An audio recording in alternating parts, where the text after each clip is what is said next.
कराची वालों के लिए पिछले 3 से 4 दिन से मसला बना हुआ है।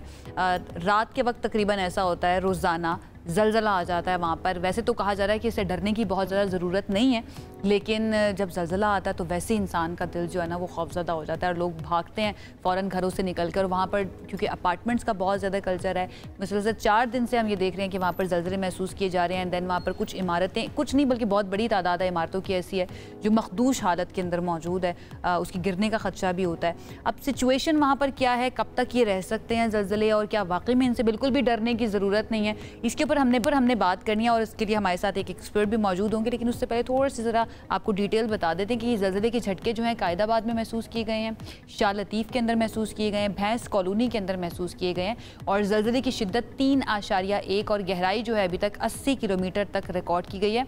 ज़लज़ला पैमा मरकज़ ये बता रहा है कि इसका मरकज़ मलीर से 10 किलोमीटर दूर मशरिक में था और इलाका मकीन ये बता रहे हैं कि ज़लज़ले के झटके शदीद नौइयत के महसूस हुए हैं। और सोशल मीडिया पर मैं देख रही थी कुछ इस तरह की वीडियोज़ भी बहुत वायरल हो रही हैं। अभी तक अल्हम्दुलिल्लाह किसी जानी और माली नुकसान की इत्तला नहीं मिली है और हमारी दुआ भी यही है कि इस तरह की कोई ख़बर जो है ना वो हम तक ना पहुँचे। ये कहा जा रहा है कि लांटी की फॉल्ट लाइन कुछ मुतहर्रिक हुई है जिसकी वजह से ये ज़लज़ले आ रहे हैं और मज़ीद कुछ दिन तक आ सकते हैं, लेकिन अगेन इनसे डरने की ज़रूरत नहीं है। एक्सपर्ट्स की ये राय है। हमारे साथ इस वक्त मौजूद हैं मोहम्मद अहमद साहब जो डायरेक्टर हैं centre for environment and social के। उनसे इस बारे में ज़रा बात करते हैं। बहुत शुक्रिया अहमद साहब हमें ज्वाइन करने के लिए। सबसे पहले ये फॉल्ट लाइंस के बारे में बताइए, ये जो खबरें आ रही हैं कि कुछ फॉल्ट लाइंस एक्टिव हुई हैं कराची के अंदर, ये क्या होती हैं और क्या वाकई में कराची वालों को ज़रूरत नहीं है डरने की? जी बहुत शुक्रिया आपका। देखें, डरने की तो बाकी बिल्कुल जरूरत नहीं। इस वक्त जो ज़लज़ले आ रहे हैं, अच्छा। अगर हम पिछले 2 दिन में 3 दिन में जितने ज़लज़ले आए हैं अगर उनको एनालाइज करें तो कम से ज़्यादा जो बड़ा ज़लज़ला आया है वो 3.6 का है। अब 3.6 मैग्नीट्यूड का ज़लज़ला है। अगर इससे पहले मैं थोड़ा सा समझाऊँ आम अपने जो नाज़रीन हैं उनके हवाले से कि अर्थक्वेक, एक तो है अर्थक्वेक का आना, ज़लज़ले का आना। ज़लज़ला जब आता है तो एक sufficient amount of energy release होती है, ठीक है। दूसरा जो मामला होता है उस ज़लज़ले की वजह से ज़मीन का हरकत करना, और तीसरी जो बात होती है वो है उसका असरअंदाज होना या उसका महसूस किया जाना। अब महसूस करने वाले कौन लोग हैं? एक तो हम इंसान हैं और दूसरी हमारी बिल्ट एनवायरनमेंट, ठीक है। अब जो ज़लज़ले से जो अमाउंट ऑफ एनर्जी रिलीज हो रही है, अब तक जो सबसे बड़ा ज़लज़ला है जैसे मैं आपको बताऊं जिसका है, इसका मतलब ये है कि इतनी अमाउंट ऑफ एनर्जी रिलीज करता है जितना कि जैसा कि आपका पाकिस्तान का शाहीन मिसाइल 2 जो है जितनी एनर्जी रिलीज करे। अच्छा, ठीक है। और जो कम से कम हम बात करें वो 2 पॉइंट समथिंग के ज़लज़ले हैं, तो अगर मैं 2 मैग्नीट्यूड के ज़लज़ले की बात करूं तो इसकी इतनी एनर्जी होती है कि अगर बड़ा 767 बोइंग जो जहाज है वो जो ज़मीन पे लैंड करता है तो उससे 3 गुना ज़्यादा एनर्जी तो वही रिलीज कर रहा होता है, ठीक है। तो एक बात तो ये हो गई कि वाकई जिस तरह एक्सपर्ट कह रहे हैं कि घबराने की बहुत ज़्यादा ज़रूरत नहीं है, तो हकीकतन इसमें ऐसी ही बात है, घबराने की ज़रूरत नहीं है। अब दूसरी जो बात आपने सवाल किया कि फॉल्ट लाइन एक्टिव हो गई है, तो यहाँ पर एक बात मैं जिक्र करता चलूँ। देखें, फॉल्ट लाइन है क्या चीज़? ये ज़मीन पर मौजूद जो क्रैक्स हैं, जो ज़मीन की ज़मीन एक हिस्से में नहीं है, मुख्तलिफ शक्लों मुख्तलिफ प्लेटों में मौजूद है। तो ज़मीन पहले तो एक ही थी, लेकिन फिर अल्लाह ताला ने इसको फैला दिया और इसको एक तवाज़ुन इसका कायम किया। अब जब तवाज़ुन इसका बिगड़ता है तो उसकी वजह से कुछ एनर्जी रिलीज हो जाती है और वो ज़लज़लों की शक्ल में आ जाती है।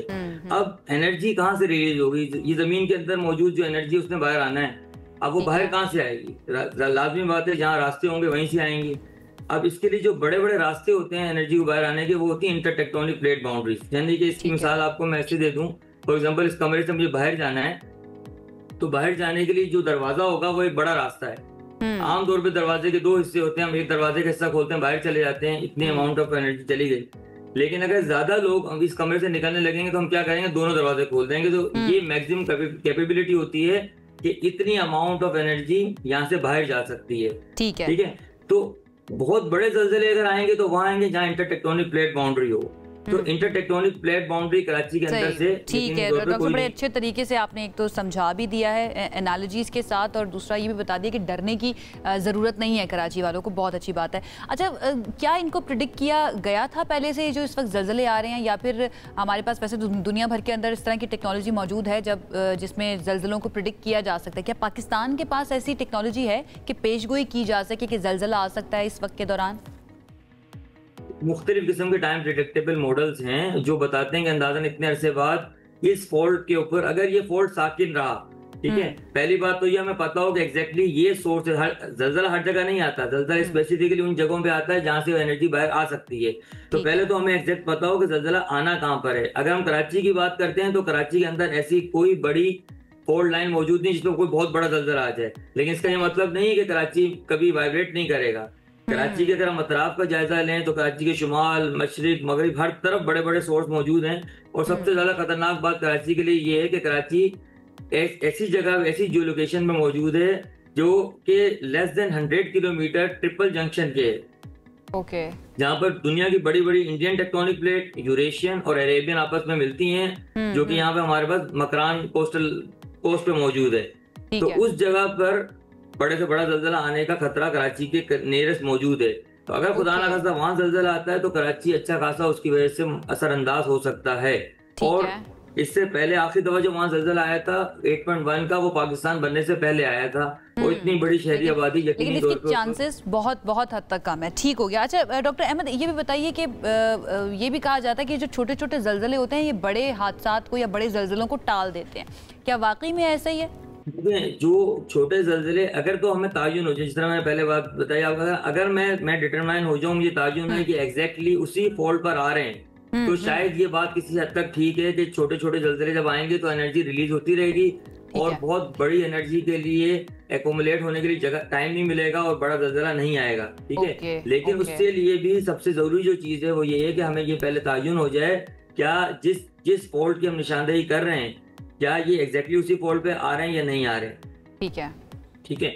अभी तक कराची शहर के अंदर कोई ऐसा जियोलॉजिकली इन्वेस्टिगेटेड फॉल्ट मौजूद ही नहीं है जिसको हम कह सकते हैं कि उसके ऊपर फॉल्ट आ रहा है। हाँ, अगर मैं स्पेसिफिकली मकरान सबडक्शन जोन की बात करता हूँ, मैं कीरथर की बात करता हूँ, तो उनको हम देख सकते हैं और उसका अंदाजा भी लगा सकते हैं। और कुछ स्टडी हम यहाँ एनईडी यूनिवर्सिटी में कर भी रहे हैं इस हवाले से, जिससे हम ये अंदाजा लगाएं कि कोई भी फॉल्ट कितनी देर तक वो एक्टिव रहा, कितनी देर तक वो स्लीप रहा, उसका जो रिसाइकिल पीरियड है वो कितना है, कितने अरसे बाद दोबारा जलजला आएगा। अगर वो मिसाल के तौर पर 10 साल साकिन रहा तो अब 10 साल के अंदर अगर 5 का जलजला आना तो अब 10 साल नहीं रहा तो इसका मतलब 5.1 का आएगा। ये सारे अंदाजे हैं जो हम लगा सकते हैं, लेकिन प्रिडिक्टिव मॉडल कोई ऐसा नहीं है। प्रिडिक्शन हम सिर्फ ये कर सकते हैं बड़े से बड़ा जलजला जब आएगा, ठीक है, यानी कि एक्यूरेसी के साथ प्रेडिक्शन नहीं की जा सकती, अंदाजा ही लगाया जा सकता है और उस अंदाजों की बेस पे ये सारे काम किए जा सकते हैं कि अपने आप को महफूज किया जा सके। बहुत शुक्रिया डॉक्टर मोहम्मद अहमद साहब हमारे साथ मौजूद है। तमाम कराची के देखने वाले आपको घबराने की ज़रूरत नहीं है, इंशाल्लाह कोई बड़ा नुकसान जो है इनसे नहीं होगा, लेकिन अगेन अपने आप को महफूज करना जो है ना वो टॉप प्रायोरिटी होनी चाहिए।